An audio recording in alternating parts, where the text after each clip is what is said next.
राजधानी रे राज्य स्तरीय गणकवि जयंती उद्यापित ओडिया गीतिनाट्य जगतर मुकुट विहीन सम्राट प्राथित चषा सारस्वती साधक गणकवि वैष्णव पाणी 142तम जन्म जयंती रवींद्र मंडप भुवनेश्वर ठारे उद्यापित हो जाइछि। महांगा विकास परिषद आनुकूल आयोजित यह सारस्वत उत्सव में केंद्र शिक्षा मंत्री धर्मेंद्र प्रधान मुख्य अतिथि भाव जोगदेइथिले। श्री प्रधान कहले गणकवि साहित्य निर्यातित निष्पेषित एवं मेहनती मनीषर स्वर बेस शाणित नाटक माध्यम से समाज रे क्रांति आनी पारिथिले। महांगा विकास परिषदर अध्यक्ष तथा विधायक शारदा प्रसाद प्रधान उत्सव रे पौरोहित्य करथिले। श्री प्रधान कहले ओडिया जातिर अस्मिता को नाटक गल्प उपन्यास एवं काव्य कविता जरिए गणकवि वैष्णव पाणी समृद्ध और शक्तिशाली करिपारिथिबारु से आज चिरवंदनीय होई पारिछंती। एही सारस्वत सभारे ओडिया भाषा आंदोलनर अगणी जननायक तथा विद्वान पुरुष देवीप्रसन्न पट्टनायक मुख्य वक्ता भावे जोगदे वैष्णव पाणी कालजयी साहित्यर मूल्यांकन करथिले। ए अवसर में डॉक्टर जेहरा जाहबिन एवं डॉक्टर मनोरंजन बेहुरा द्वारा गणकवि आत्मीय जीवनी इंग्रेजी अनुवादित पुस्तक उन्मोचित होता। सेहीपरि साहित्यिक विजय राउत और साहित्यिक अशोक राउत संपादन पाणिकवि आत्मीय जीवनी परिमार्जित संस्करण को अतिथि माने उन्मोचित करने देखा मिलता।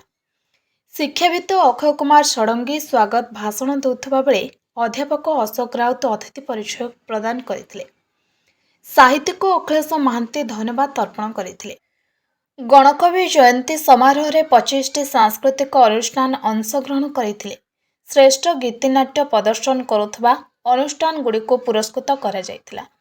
ए सारस्वत कार्यक्रम को कृष्णचंद्र मल्लिक, पनकभूषण दास, उपेन्द्र नाथ रणा, शरद कुमार सामल, शुभेन्दु महांती, ताराकांत महापात्र, श्यामसुंदर पलाई प्रमुख परिचालन करथिले। क्षेत्रपालिनी पाठगारा मालीहत्ता पक्षर गीतिनाट्य लक्ष्मी पूजा मंचस्थ होता। यह उत्सव में बहु विधायक साहित्यिक सांबादिक बुद्धिजीवी कलाकार और संस्कृति प्रेमी वरिष्ठ नागरिक माने जोगदेइथिले।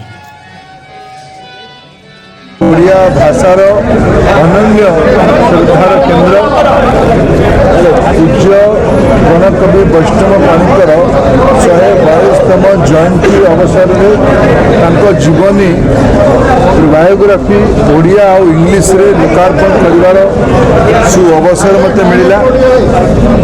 गत काली माननीय प्रधानमंत्री 3 दिनिया ओडिशा गस्त अवसर में गोटे महत्वपूर्ण कथा कही 2036 जो ओडिशा 100 वर्ष पालन कर निज जन्मर भाषा भित्तिक राज्य भाव 100 वर्ष पूर्व प्रधानमंत्री भाव सी निजे कहले ओडिशा को एक वैश्विक मान्यता आड़कू नवा।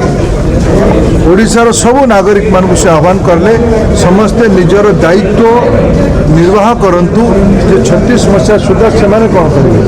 आगामी 12 वर्ष भितर ओडिशार नवजात शिशुठू आरंभ करिकी वयोवृद्ध नागरिक पर्यंत समस्त दायित्व भूमिका सक्रियतार आह्वान से मत लगुच आगामी 12 वर्ष सबू ओडियान एक सुवर्ण अवसर आनी दूची।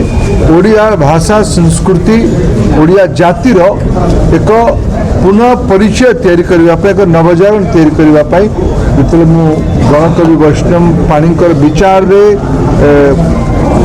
देखो अनुभव करुच्छी गणकवि वैष्णव पाणीकर विचार आज भी केते लोकादृत होची केते मनमोहक अच्छी केते संस्कार धर्मी अच्छी। मु अत्यंत गौरवान्वित प्रकार उत्सव आसी।